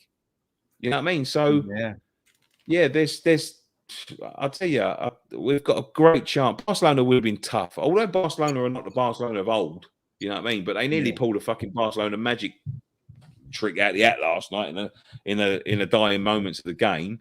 But they're not the Barcelona of old. But it is intimidating going to the Nou Camp, especially in the second away leg. But I think, do you think there's probably with Barca, they're a little bit, they feel like they're above this competition? Because they never have to replay in it, have they? Like, I think some of their players do. Certainly, some of the old guard that have played, and won Champions Leagues, and people like PK and Busquets and things like that. I think they definitely do. But you've got to look at Barcelona in a way. Is that Xavi? He's coming and done brilliantly, but they're still in trouble financially. They're still in trouble in terms of their quality now. You know what I mean? At the end of the day, they've got I don't know whether he's playing. I haven't really checked, but they've got Dani Alves, who had to come back from China or wherever the fuck he was to play for him for free. You know what I mean, they're in that much trouble. Yeah, it's. I think it's mental, to be honest, but mental. But yeah, right. It's just one of those. Like I said, whoever we get, I just want to win this so bad. Honestly, I'm just dreaming about it now. I'm just honestly fantasizing about us winning that trophy and just what it could mean for us, and just it'd be incredible.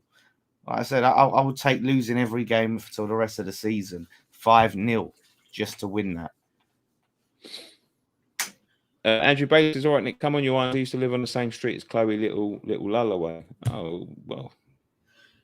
Where's Little Lullaway? Yeah, well, don't ask me. No. Heard of it. No. Anyone after the Poland story, the title West Ham Fan TV Friday Night Pint pre-season announced Yeti leaves. What? Was that was that what we did a whole Friday Night Pint about? A Jetty leaving? A jet? That was that long ago. That's when you did the story. Yeah, I tell you, we got to find it and we got to clip that bit up. We got to clip that. It was that long ago. Yeah, Jetty leaving. But yeah, no, it's one of them ones now. Like I said, Sunday, I think I'm going to be very interested to see how the players are on Sunday. If we have a repeat performance like Brentford, or the good feeling and everything, it's going to be hard for them to come down and focus, I think, on that game.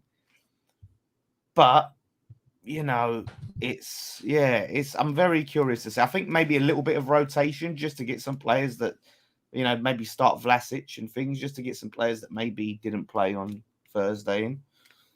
I would like to see that.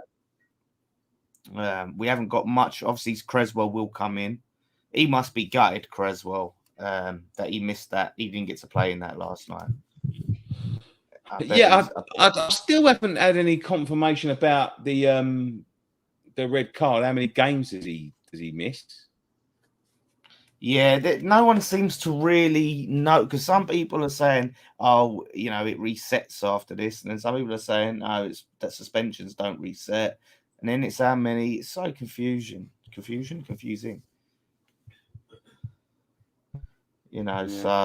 it's a go for him. It's good to see old Bonner there celebrating last night as well. He's over the moon. I'm sure he's not long, is it? Due back. I think he's due back at the end of the month. It's it's tough for him, because I'm sure he wishes he was playing in these games. He's been with us a long old time now. I know. I feel. Do you know what? He's been one of our best players. Especially over the past 3-4 years. I think, definitely our best defender. And he's been through some fucking diabolical times, and all of a sudden he gets injured, and we get to the semi-final of the cup. So imagine if he can, play, in the semi-final. That'd be amazing. Yeah, no, it would. It would be amazing. It'd be asked to drop whoever, but it'd be good to see. I was sitting there thinking, one of the big things I was trying to figure out is if we do win it, the medals, like the players that are going to get the medals, because I know with some it's like you've got to make X amount of appearances or X amount of minutes in the competition to get a medal. And I was trying to think of some of the players that haven't played as much that, if they'd get a medal. I don't know if the youngsters will. We played that game against the home game. Was it? Would you play Fab? No. Areola's been rock solid. I think that would be, don't get me wrong. If Areola had a couple of really, really hooky games, like where he's been put under a bit of pressure and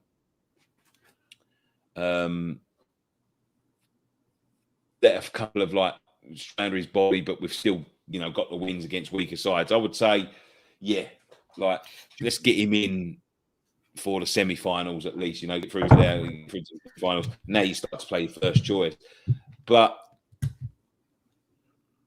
he's done nothing wrong. I don't remember him making a mistake. He's conceded. I'll tell you what, quite a few we're goals. Not going to sign Areola. If we're not going to sign him, I would say I'd play Fab, because if he's not going to be here next season, Fabianski is, then I think Fabianski deserves to get a winner's medal as is going to be our player, and Areola's not. If they intend to play Areola, I mean, they might not know yet, but intend to sign him, then he's earned to keep these plays. That's what happens when you're the cup keeper. But he's good enough. I know what people feel like, because Fabianski's like the main man, but let's see what they do for that. But I hope as many of the players as possible get a medal. Gavin O'Flynn says, would you give Oko Flex a crack at the league and rest Antonio for Europa? No, I wouldn't. Because with all due respect, we're in a good position to finish in Europa League places again. And you know, if you start throwing away, because I thought the other day, although we played a strong side, I think the attitude of the players, I think we would have been better off rotating now, because I think there's a couple of players that could have played that was a bit fresher and would have had their minds more on that game rather than the game on Thursday. But ultimately, like, it's a gamble to think, right, you've got them 3 games that you've got to win Europa and get in the Champions League. But ultimately, we've got to make sure that we're still there next season, because it's fucking pointless now if we, put all their eggs in the Europa League basket. Get to even if we got to the final, even if we beat Frankfurt and got beat in the final, so you get beat in the final, but then finish 10th in the league because you've pissed about in the league, you don't have to do it again next season. I think, I don't know. I think resting Antonio in some games isn't. I don't think it's just for benefit of the Europa League. I think that will even help win the league, because you look against Brentford. He's probably like our worst player against Brentford. He had a really bad game that day, and I just think in terms of, he's been absolutely flogged this season with the amount of games he's had to play, and playing 90 minutes, not even getting subbed off for the last 10 and things like that. And I think for the actual games, so say Burnley, for instance, because Antonio, he fucking worked his ass off last night. He ran him ragged, everything. I would rest him for the benefit of that Burnley game and get some fresh legs on, get Vlasic on, maybe put Bowen up front, because I don't think he can do it. I don't think physically he's capable of playing that much in those high level games like that. It's harder and harder. So yeah, I'd consider resting him. I don't know if I'm not saying necessarily Oko flex, but maybe Vlasic. No, I don't think I would consider resting him. I don't think I would. At the end of the day, he's our striker. I want him scoring goals before the final or the semi-final. At the end of the day, he needs game time because he needs goals. Yeah, I know. If he was absolutely smashing it in every competition, I'd say, yeah, maybe. Or maybe give him. Sorry, I'm getting text messages.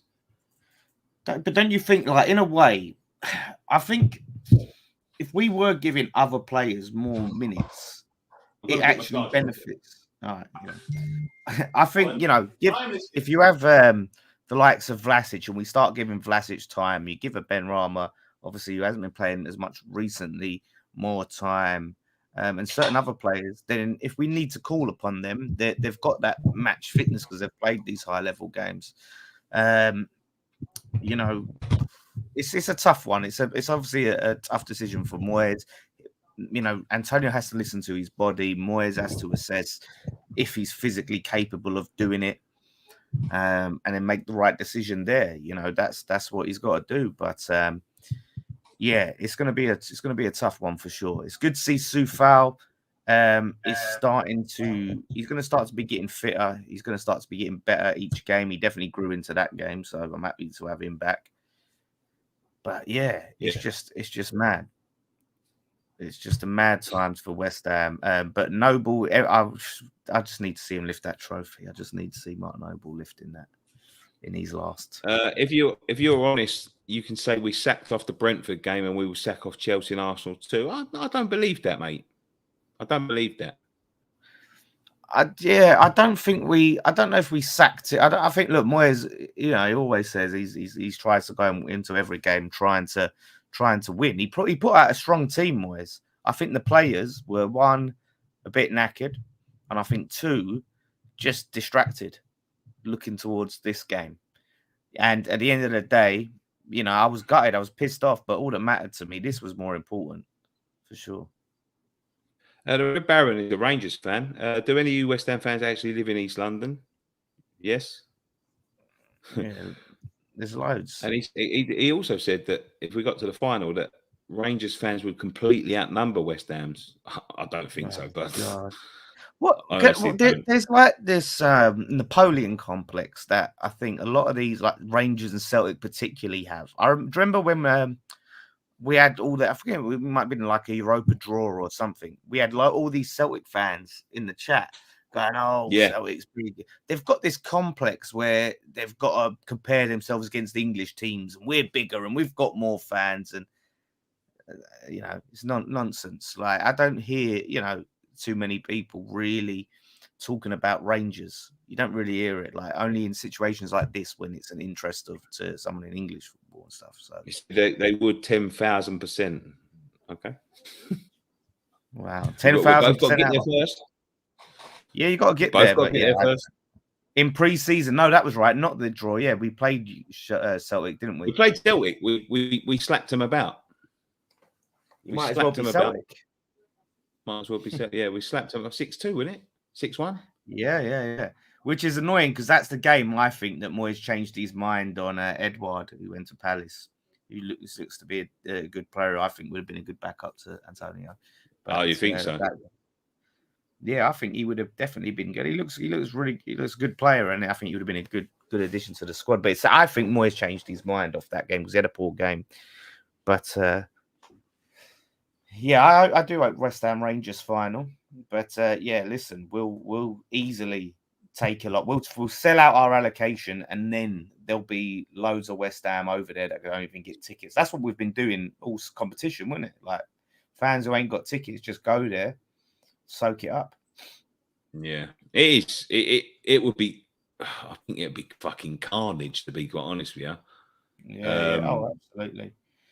Yeah, if it was West Ham. There's a question as a bit of ask us anything because we're going. You said like a rapid round. Anas Ahmed says, "Who's winning the Prem now?" It's a tough call, isn't it? It's a tough call. I just feel like Man City will hold on and clinch it. I think. I don't think so. I think there's a twist in the tail yet. I think there's Liverpool. A twist in the tail yet. I think Liverpool. Yeah. Wow, it's gonna be interesting. Definitely been one of the more, for a title race. It's been one of the more exciting title races over the years. For sure, recent years, for sure. So it's been good. I think everything's sort of been close, isn't it? The battle for top four has been tight. The league's been tight. The relegation battle has been tight. Well, for the top part, not Norwich and that, but yeah, I think it's been an exciting season. There's no one can really say what team's going to do what. Leicester have still got loads of games in hand. Maybe they can squeak into the European places. So yeah, it's unpredictable. That's what I can say. I don't know who's going to get what this season, really, if I'm honest. So yeah, no, great stuff. Let's take any other. The Red Barrett says we might as well believe, we can win. We can win this. We've got this far. Yeah, mate. Listen. No one can take that away from you. At the end of the day, you've been through some fucking shit in the last couple of, the last 10 years or so. All the way to the bottom, and then we think coming from relegation, fighting the Premier League is tough, but to come from, like, and I mean this with all due respect, to come from the bottom of the Scottish League to the back to the top of the Scottish League, and to do. The European thing, bashing Borussia Dortmund last night was a good game as well. It's all due respect, mate. All due respect, but Leipzig would be very tough. The same as Frankfurt would be tough. But yeah, as you say, like, never say never in football. Never say never. We touched on this as we get the questions in now. We touched on this a bit earlier, but he said thoughts on Daesh getting sacked. Yeah, I just think it's mad. They hardly gave him any money, the guy. When you look at what he done with what he had to work with, and you look at the signings he made in January, Weghorst and what was the other signing? Was it Cornet he made in the summer, wasn't it? In the summer, like some of these players, he started bringing in some decent players. It's just hard with that club. They're so limited on resources. But mad timing. It could look, if they stay up, you look at it as a masterstroke, didn't it? But I can't. Unless they get someone real good in to steady the ship, I can't see it. What do you reckon? They're looking for the new manager bounce, aren't they? I think they're looking for that new manager bounce. There's not been a lot of new manager bounces this season, has there? When you look at Ralph Rangnick, didn't get one. Everton, Lampard They- didn't get a new manager bounce. If they get it, they'll stay up. Someone said Cornet was at Lyon when they beat City in the Champions League. Oh, there's a nice little bit of trivia. Someone asked, I saw this question, would Frankfurt make top 4 in Premier League? Well, they can't make it in their own league. No, definitely not. So, yeah, that answers that. Do we make top 6, Nicky? Do you know what? Man United are really shit.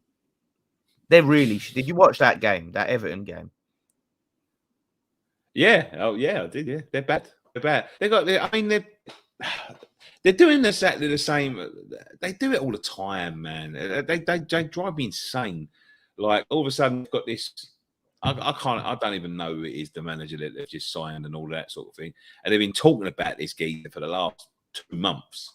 But they spoke about this Ragnick like he was going to be the second coming of Ferguson. Oh, he's Klopp and Tuchel's father. He taught them everything they know. Like, you know what I mean? And I think they just underestimate, you know, how big that job is. It needs a whole reset. The club needs a whole fucking, you know, a whole new culture. And I'm not saying this geezer won't bring it to them, but Ferguson left 10 years ago now. And there's not one. They've had massive managers. They've had world-class managers. They've had fucking managers. Ten Hag now, isn't it? Ten Hag is Ten Hag now, yeah.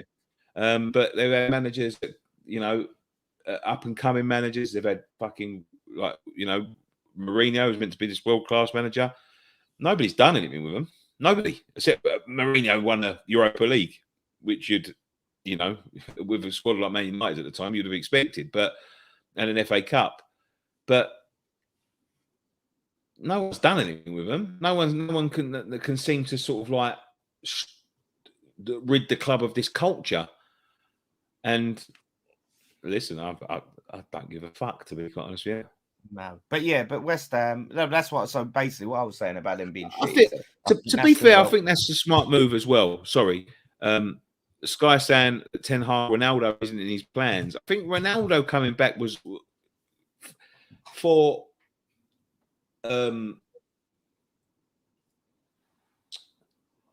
commercial reasons. Brilliant. Yeah. Probably the best thing they could have done commercially. There's a player like him. He's done it. He's been there. He's done it. He's been around the block. He's not coming into a successful team. I always thought it was going to be. I didn't think he was going to struggle, because he hasn't struggled, because he's the reason they're not in mid-table. Without him, they'd be mid-table right now. Yeah. Like, they haven't struggled, but it's always going to be very difficult for him when he's getting into a team that aren't winning and they haven't got that. You know, he's a perfectionist. That's why the geezer's still playing at the top level at 37, 38. Is that he looks after himself. Everything is geared towards winning. And then he goes to Man United and Harry Maguire is his captain. Yeah, it's mad. A lot of people are saying that Ten Hag will probably take Haller with him to Man United. That'd be interesting. Yeah, I've heard rumours of that as well. That would be interesting. That would be interesting. How he would do. I said this, like, West Ham Twitter is going to be hilarious if that happens. Every single time Man United play, if he don't score, the Haller haters will be like, "Oh, look, he's shit." If he does score, the Haller fans will be like, "Ah, look, we told you it's going to be a barrel of laughs." That. Yeah. Listen, he could be a totally different player for Manchester United. Do West Ham? Right. The original question was, will West Ham get top 6? Yes. Wolves and Man United are our competition, really. I think I can't. It depends on if Arsenal completely implode, we could potentially finish above them because they've got these injuries, but I can't say. I think Spurs and Arsenal will just finish above us, and we're looking at 6th. So Man United and Wolves, I think, are the main ones that could challenge us for that. What do you reckon? What's that? I said, what, Man United and Wolves are the ones I think that could challenge us for it, because I think we're not going to finish above Arsenal and Spurs. So we're probably battling for that 6th. So thinking about that, do you think we'll finish above Man United and Wolves? Do you think we'll get top 6? Yeah, I do. I do think we'll finish above them. Yeah. And I don't think it'll be anything spectacular from us. I really don't. I think it would just be capitulation between them two, if I'm honest. It will be tight. I think it will be like a point or two in it that we do cinch it, but I think we might. I think we can just about get it. I mean, I don't know. Like if we, again, it all depends on what happens in the Europa League and stuff. Obviously, our mind's completely on that, so it's going to be interesting. But yeah, I still think we can do it. Yeah. Yeah, absolutely. I won't go back for Lingard if he's spoke to Spurs. Leave him to bench warm somewhere else. Listen, he's a free agent, and I don't know what's going on with West Ham. You don't know whether they've gone back in for him or whatever. So listen, he's got to look after his future, whether he's spoken to Spurs or not. And you got to admit, Spurs have hit form at the right time. They've also got a manager, an attractive manager to play for. Do I think he'll stay there? No, not in the long term. I don't. Because I don't think that would be a bad move for him. I think that would be a bad move. I think it would as well. You've got, in their position now, you're going to go through. You're going to go from Man United, where he's got lots of competition, to another team where he's got lots of competition. Regardless of whether you like Tottenham or not, there's Kane, there's Son, there's Bergwijn, there's fucking, there's Kulusevski. I don't know how to pronounce his name. Kulusevski, I think his name is Kulusevski. Lucas Moura, it's another one where you're going to be in and out, and I don't think he wants to be in and out, to be honest. Mikey's like, fuck Lingard, fed up with people still obsessed with him. I think but I mean, the thing is, he was very good, and he was a big reason why we are where we are now, why we're playing in this competition. He should have came back if he had the opportunity. And I know that there's mitigating factors. They wouldn't sell him to us. They just wouldn't. No, I don't think it's just that. There's other mitigating factors. There's something about some jewelry. There's a problem with something, but it's tough. There's something hanging there, but he should have came. If he had the chance, he should have come. I really don't think he had the chance. I remember Ollie wanted to keep him in the summer and said to him, listen, I want to keep, because they obviously see how good he played for us. So Ollie wanted him to have him as part of the squad. Ollie didn't play him, and now Ollie's gone. Yeah, I know. That's just... Ollie's always been on the ropes. That's just poor from them as a business standpoint. But then January comes, they see where we are, right, in and around, and Man United thinking, fuck, if we sell him to them, they're definitely finishing above us. Like, he's gonna, if he does bits for them, we're shooting ourselves in the foot. So I think they can't say that because he doesn't play for them. You know what I mean? If they had that much confidence in him, if they think he's he's that good, then he wouldn't be playing me. But they've obviously seen, because he weren't playing with them last season, and he came to us and he fit into our team. But I think they can't choose if he plays in their team, can they? But I think they just did not want to strengthen us at all. Which is why I think we'll remember that if we have to sell Rice. Would you guys bring in Leon right back? Gusto looked really good. He did look excellent, if I'm honest. The right back, he did look excellent. Yeah, and 18 years old at that level. We've got our own up and coming right backs. I don't think we need to be invested in Ashby is. I think Ashby is. I'm very surprised that we haven't seen more of Ashby this season. And Johnson. Good. Yeah, no, Johnson's good, and I think Fredericks is probably on his way out. I would fucking give him a contract just to keep Rice happy. I would, you know what I mean? Like, but if he goes, we might need another right back. Window's wide open. Sorry, we might need another right back. But yeah, I think I like Ashby a lot. We'll have Johnson, Ashby, Soufal. I think left back is a priority for me next in the summer. Left back, absolutely need one. No, I agree. Right, we better start wrapping up, mate. Yep. All right. Well, yep. It's been a good one. We've done it. We've both had hardly any sleep, both shattered, but we got through it and we did it. And it's been good, mate. It's been good to just, you know what I mean? Usually we go on and we talk about all sorts of things and we talk about crisps and we talk about God knows, but it's been nice just to revel in that victory last night and just, I could talk about that all day, mate. I could talk about that all day. Buzzing.